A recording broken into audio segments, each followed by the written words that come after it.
अस्सलाम वालेकुम, my name is Rabia Abuzar. Welcome back my YouTube channel. I hope कि आप सब ठीक ठाक होंगे, जहाँ भी होंगे खुश होंगे। तमाम मेरी माएँ बहन बेटियाँ और जितने भी मेरे चैनल को देखने वाले हैं, सुनने वाले हैं, जहाँ जहाँ तक मेरी आवाज़ पहुँच रही है, सबको मेरी तरफ़ से अस्सलाम वालेकुम और ढेरों दुआएं। जी, तो अगर आप मेरे चैनल पे न्यू हैं तो सबसे पहले तो आप एक काम कीजिएगा कि मेरे चैनल को कर दीजिएगा सब्सक्राइब और मेरी वीडियो को कर दीजिएगा लाइक। जी, तो सुबह सुबह का टाइम था, बहुत ज़्यादा धुंध थी। ये जो मेरा व्लॉग है वो 1-2 दिन पहले का था। तो इधर जी फबीहा बैठी हुई थी, गैस थोड़ी कम आ रही थी और फबीहा कहती है मामा मुझे चाय में आप बकरहानी डाल के दें। तो मैंने बकरहानी उसको चाय में डाल के दी कप में। तो वो बहुत मज़े से खा रही थी, बहुत मज़े ले लेके खा रही थी। और बच्चों को सर्दियों की छुट्टियां थी इन दिनों में, तो बच्चे बहुत ज़्यादा खुश थे, बहुत ज़्यादा एक्साइटेड थे। इन दिनों में बच्चे जब घर होते हैं, जब भी बच्चों को छुट्टियां होती हैं, चाहे गर्मियों की होंगी या सर्दियों की होंगी, बच्चे घर में होते हैं, थोड़ा सा उनको रेस्ट मिलता है। और जो मदर होती हैं वो भी बच्चों के साथ बस अच्छा अपना टाइम स्पेंड कर लेती हैं।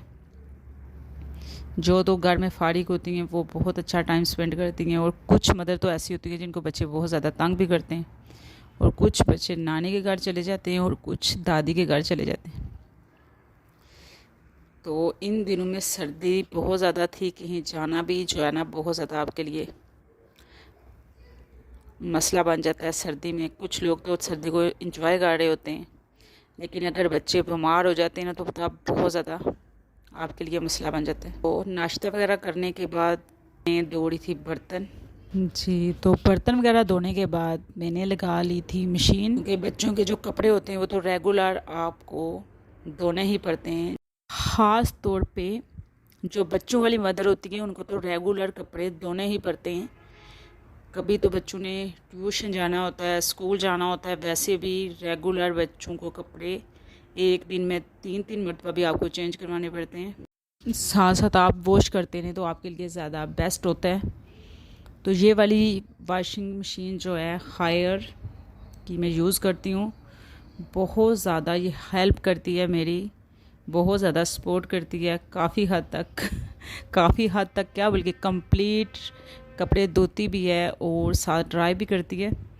तो इधर जी मेरी अम्मी जान कपड़े जो है ना वो बाहर फैला रहे थे धूप में। वैसे भी जो धूप है हमारे लिए बहुत ज़्यादा इम्पोर्टेंट होती है। और सर्दियों में तो हम बहुत ज़्यादा वेट कर रहे होते हैं कि धूप निकले। धूप बहुत ज़्यादा मज़े की लगती है और कपड़े वगैरह भी बहुत अच्छे से खुशक हो जाते हैं। जी, तो और किसी चीज़ में बरकत हो ना हो, लेकिन कचरे में तो इतनी बरकत होती है ना कि रेगुलर आप झाड़ू लगा रहे होते हैं तो रेगुलर ही इतना ज़्यादा कचरा निकल आता है। वैसे भी जो बच्चों का घर होता है, फिर चीज़ें वगैरह बच्चे आगे पीछे बहुत ज़्यादा उनमें फैलाई होती हैं, तो रेगुलर ही आप झाड़ू लगा रहे होते हैं और कचरा बहुत ज़्यादा होता है घर में। जी, तो कचरा वगैरह लगाने के बाद मैं आ गई थी किचन में। मैंने कुछ लाया था ग्रोसरी का सामान विंटर के लिए, ड्राई फ्रूट्स, कुछ चीज़ें जो मैं आपके साथ शेयर करूँगी। बताने का मकसद सिर्फ यही होता है कि जो चीज़ें हम रेगुलर घर में यूज़ करते हैं, किसी न किसी चीज़ में हमें यूज़ करनी पड़ती हैं। तो वो मैं कुछ सामान लाया था और मैं देख रही थी कि मैं सारा सामान बाहर निकाल के उसे अच्छे से जो साफ़ करने वाला है उसे अच्छे से साफ़ कर लूँ। और साफ़ करने के बाद फिर मैं इसे किसी अच्छे से कंटेनर में डाल के स्टोर कर लूँ। तो बादाम वगैरह मैंने लाए थे, वो थोड़े से मुझे देसी टाइप के मैंने लाए थे। और ये लाई थी मैंने किशमिश। और अभी तो फ़िलहाल मैं सामान निकाल के रख रही थी। ये मैंने लाया था खोपरा खुशक, क्योंकि घर में कुछ ना कुछ बनाना होता है। बच्चे रेगुलर कुछ ना कुछ विंटर में तो खाते ही रहते हैं और बहुत ज़्यादा ज़रूरत होती है। और उसके बाद जी अखरोट मैंने लाए थे, ये थे देसी टाइप के अखरोट थे और इसका जायका और टेस्ट अच्छा था, इसलिए मैं ले आई थी। फिर बच्चों के लिए मैंने कुछ लाए थे चने वगैरह, तो मैंने कहा चलें इसको मैं इधर एक मिट्टी की हंडी में डाल लेती हूँ, हंडिया में, और बाद में इसको मैं अच्छे से क्लीन कर लूँगी। जो चीज़ें क्लीन करने वाली होती हैं, जैसे होते हैं चने वगैरह, उनमें बहुत ज़्यादा कभी कभी होता है कि डस्ट होती है, जो छिलके बहुत ज़्यादा होते हैं, वो अच्छे से रिमूव वगैरह करके इनको मैं सेव कर लूँगी। क्योंकि इनका काम थोड़ा ज़्यादा था, इसलिए मैंने अभी तो फ़िलहाल इनको मैंने डाल के रख लिया है जी। तो ये है अलसी, और अलसी के कितने ज़्यादा फ़ायदे हैं कि आप सोच नहीं सकते, बहुत ज़्यादा। जो तो इसके बारे में जानते हैं, ख़ास तौर पे जो पुराने लोग हैं, न्यू लोग भी इसके बारे में जानते होंगे। और ये था गुड़, ये गुड़ मैंने लिया था देसी। जो गुड़ होता है ना, ज़्यादा ब्राउन से कलर का होता है, वो ज़्यादा देसी टाइप का जो लुक देता है, बहुत मज़े का होता है। खुले बर्तन में डाल के आप साफ़ करें तो जल्दी से साफ़ हो जाती है। तो इसको मैंने साफ़ कर लिया था। आज मैं बना रही थी अपनी नानी जान की एक रेसिपी थी, अलसी की पिनिया, और इसके फ़ायदे बहुत ज़्यादा हैं। जितने भी मैं आपके साथ अलसी के फ़ायदे बयान करूं, लेकिन उसका यूज़ डिफरेंट तरीके से होता है, भी मैं आपको बताऊंगी आगे चल के। आप खुद भी रिसर्च कर लीजिएगा। तो मैंने एक कढ़ाई ली, उसमें मैंने डाल दी थी अलसी, और अलसी को इस तरह हम भून लेंगे, साथ साथ हम चम्मच चलाते रहेंगे। और जब हमारी अलसी भून जाएगी, उसके बाद हम साथ ही उसे एक बर्तन में निकाल लेंगे। क्योंकि जिस गर्म बर्तन में आप अलसी को रखेंगे वो बहुत ज़्यादा ब्लैक हो जाएगी, तो इसलिए साथ साथ उसको भून के हम निकाल लेंगे। और फिर किसी भी बर्तन में पानी डाल लें। मैंने कढ़ाई में पानी डाला, और अब पानी जब थोड़ा सा गर्म हो गया था, उसमें मैंने गुड़ डाल लिया था। थोड़ा सा गुड़ मैंने उसमें से आधा निकाल लिया था, और इसी तरह इसको हम स्टेप बाय स्टेप खिलाते जाएंगे। और इसमें हम ऐड कर लेंगे घी, देसी घी आप यूज़ करें तो ज़्यादा बेस्ट है, थोड़ा सा घी ऐड कर सकते हैं जी। तो जो अलसी थी उसका बना लिया था मैंने इधर पाउडर, उसे मैंने ग्राइंड कर लिया था। उसमें मैंने डाला था, मैंने इसमें खोपरा, कद्दूकश किया हुआ, गरी, तिल और 4 मगज़। ये सारी चीज़ें हमारे लिए बहुत बड़ा ताकत का ख़जाना है। और उसके बाद जी मैंने तिल, 4 मगज़ और किशमिश इसमें डाल ली थी, हस्बे ज़रूरत जितनी भी आप डालना चाहें। फिर अच्छे से मैंने इसको कर लिया था मिक्स, और मिक्स करने के बाद मैंने इसमें बादाम ऐड किए थे। और बादाम ऐड करने के बाद 1 टीस्पून मैंने इसमें सब्ज़ इलायची का पाउडर ऐड कर लिया था। और फिर उसके बाद इसको मैंने कर लिया था मिक्स। चाशनी बनाई थी गुड़ की, यानी गुड़ का जो पानी हमने बनाया था वो हम उसके अंदर ऐड करेंगे गरम गरम। साथ ही उसे हम छान लेंगे, क्योंकि छानना बहुत ज़्यादा ज़रूरी होता है। अक्सर होता है कि जो गुड़ होता है, आपने यूज़ किया होगा कि गुड़ में से कुछ ना कुछ छोटा मोटा डस्ट वगैरह उससे निकलती रहती है। उसके बाद जी आप अपने हाथ के साथ, ये गरम गरम ही आपने इसको साथ मिक्स करना है।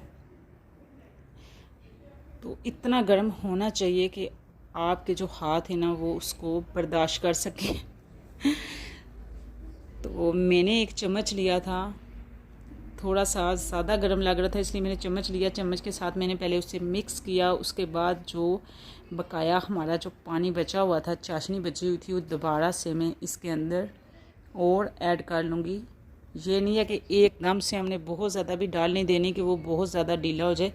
साथ साथ हमने उसे देखना भी है, जहाँ तक ज़रूरत होगी, जैसे हम आटा वगैरह गूंथते हैं, जितनी हमें वाटर की यानी कि पानी की ज़रूरत होती है, साथ साथ हम ऐड करते जाएंगे।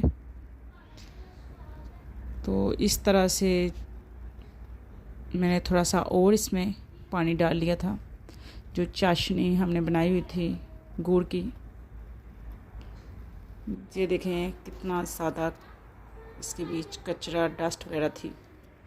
उसके बाद हम हाथ पे ऑयल या घी लगा लेंगे। फिर इस तरह से हम पिनियाँ बनाते जाएंगे। आप छोटे साइज़ में भी बना सकते हैं, थोड़ा सा बड़ा साइज़ रखा है। और ये पिनियाँ पहले दौर में बहुत ज़्यादा यूज़ की जाती थी। सर्दियों में पुराने लोग बहुत ज़्यादा इस तरह की चीज़ें यूज़ करते थे। और अलसी के जो फ़वाइद हैं वो बहुत ज़्यादा हैं। जो पुराने दौर के लोग थे, जैसे हमारी नानी जान थे, दादा जान, दादी जान, पुराने जितने भी दौर के लोग थे, यानी मैं ये नहीं कहूँगी कि वो पुराने थे, उसमें जो दौर गुज़रा हमारा, बैकग्राउंड जो हमारा था, उसमें लोग इस तरह की चीज़ें बहुत ज़्यादा यूज़ करते थे। उनकी एज भी बहुत ज़्यादा अच्छी होती थी और उनकी सेहत भी बहुत अच्छी होती थी, बाल वगैरह भी बहुत अच्छे होते थे, स्किन भी बहुत ज़्यादा अच्छी होती थी। लेकिन आजकल के दौर में बहुत ज़्यादा फास्ट दौर है और इस तरह की जो चीज़ें हैं वो लोग बहुत कम ही यूज़ करते हैं, लेकिन इसके बेनिफिट बहुत ज़्यादा हैं अलसी के। तो फाइनल लुक आपके सामने है। इस तरह से मैंने इनको रेडी कर लिया है जी। तो आप चाहें तो इससे किसी भी तरह से इसकी जो शेप है वो चेंज कर सकते हैं, इनको छोटे साइज़ में भी बना सकते हैं। और पहले ज़मानों में लोग इनको बना के स्टोर कर लेते थे और फिर बहुत देर तक इसको यूज़ करते थे। और उसके बाद जी बच्चे आ गए थे स्कूल से और मैंने बच्चों के लिए बना लिए थे चावल, मटर वाले चावल जल्दी से बनाए। फिर बच्चों को मैंने मुंह हाथ धुलाया। बाहर बारिश हल्की हल्की स्टार्ट हो गई थी, तो सर्दी का मौसम होता है। बच्चे जब स्कूल से वापस आए थे, ये मेरा उस दिन का व्लॉग है जिस दिन बच्चे स्कूल गए हुए थे। तो उसके बाद फिर जी मैं जल्दी जल्दी किचन में चली गई थी। बच्चों ने जाना था ट्यूशन और मैं बच्चों के लिए बना रही थी चाय। मैंने दूध रखा, उसमें मैंने डाली चीनी पत्ती और मेरी जो चाय है वो हो चुकी थी रेडी। मैं ज़्यादातर फ्रेश दूध ही यूज़ करती हूँ। तो हम सब ने पी चाय। उसके बाद बच्चे चले गए थे ट्यूशन और बच्चे कह रहे थे मम्मा हीटर लगाएं। मैं चली गई थी स्टोर में और स्टोर में मैंने ढूंढ ढांड के पाइप निकाला था हीटर का। बारिश भी हल्की हल्की स्टार्ट हुई थी। उसके बाद फिर मैं अंदर आ गई थी। मैंने हीटर को ओपन किया। ओपन करने के बाद मैंने इसकी क्लीनिंग स्टार्ट कर ली। और आपको पता है पूरा साल जो हीटर है, ये चीज़ें जो हैं यूज़ में नहीं होती। गर्मियों में पूरा साल ये बाहर पड़ी रहती हैं, जिसकी वजह से फिर बहुत ज़्यादा डस्ट पड़ी होती है। इसी तरह मैंने इसे अच्छे से क्लीन कर लिया था। और जब भी आप हीटर क्लीन करें तो हाथों में ग्लव्स वगैरह ज़रूर यूज़ किया करें। मैं भी क्लीन करते करते मेरे हाथ को बहुत बुरे से कट लग गया था फिंगर में। हालांकि मैं बहुत ही स्लोली, आराम से, प्यार से इसको मैं क्लीन कर रही थी, फिर भी इसने मुझे माफ़ नहीं किया। इस तरह की चीज़ें जब भी आप क्लीन करें तो एहतियात से किया करें, क्योंकि मेरे जो हस्बैंड हैं वो इधर नहीं होते। फिर छोटे मोटे काम जो होते हैं वो मुझे खुद ही सारे देखने पड़ते हैं घर के।